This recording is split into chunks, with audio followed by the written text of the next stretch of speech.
Okay, so my name is Roselle van den Berg. I work as a design researcher and interaction designer at design agency Van Berlo. Van Berlo is a strategic design agency based in the Netherlands, and we work for clients like Philips, Maxi-Cosi and Reckitt Benckiser.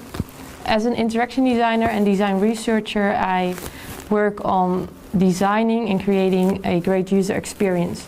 I think about user moments and how, for instance, for this project, how this product is used in hospitals, where do you use it, how to charge it, what is easy to set an alarm for the user.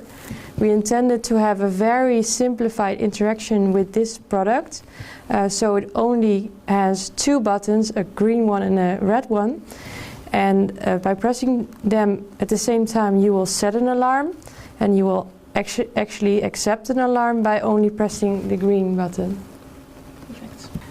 Perfect. So we use experience journeys on various projects, but mainly to emphasize how a product is used throughout a time.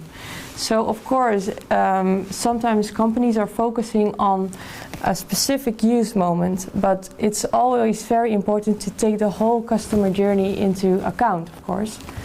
So one example of an experience journey that we worked on was for a health smartwatch. Of course, you use your smartwatch on different moments of the day. So what we did is making a visualization of how the user would use that smartwatch throughout different points of the day.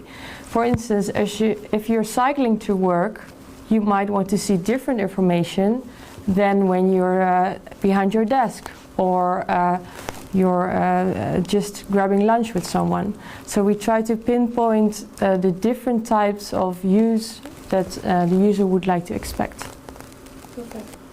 So we base our experience journeys on user insights. We go in field mainly, talking with users and other stakeholders in the project, and trying to find their needs and desires and their experience over time.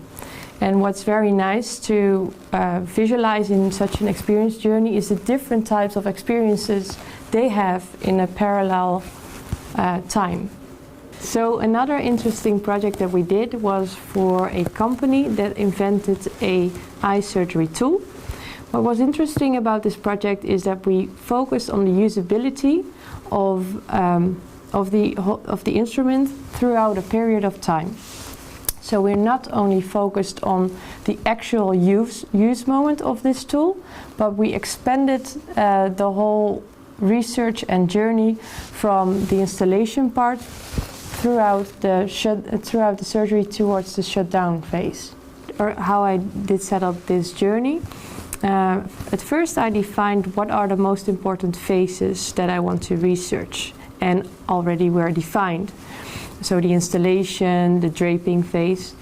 Secondly, I thought about what are the key elements that I want to research. So this entailed, for instance, the three main stakeholders, but also the time throughout the time spent throughout the journey. So the OR time, the time that the surgeon is involved, etc. So for that project, we not only looked at how the usability could be improved for only the usage of the robotic tool, but we expanded the whole time over when they would install, for instance, the robotic tool in the OR, when they would start sterilizing the surgical tool in the OR. And what was nice that we could visualize is how much time does it take. How much time does it take from the orthopedic, how much time would it take from the surgeon to be involved? And how are the emotions of the three key stakeholders involved in that process? I defined those three stakeholders more on common sense. So the surgeon, of course, is the main user of the product. The nurse is his helping hand with all other processes around the surgery, and of course the patient. You shouldn't forget the patient, how he's experiencing the use of that product. And did you see quite a difference between those experiences? Like at the same moment, but did they have the same or different experiences? They had different experiences, of course, because they have different needs and different responsibilities throughout such a surgery. So what's important, such a journey helps you to understand those different experiences and needs. We use this journey for the company to describe research results in terms of usability, where to improve usability. And for us it was great to use it as a journey because we could pinpoint where, on which point of the journey to improve. So we actually provided them with a list of points to improve in terms of usability, but then attached to a kind of point in time.